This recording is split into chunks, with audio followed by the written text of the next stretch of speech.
Здравствуйте, я Рахматуллах Гюл. Мне 5 лет.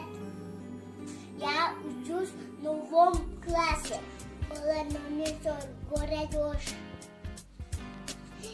Мама, я тебя люблю. Мамочка милая, мама моя, как хорошо, что ты есть у меня. Я вам спою песни про маму.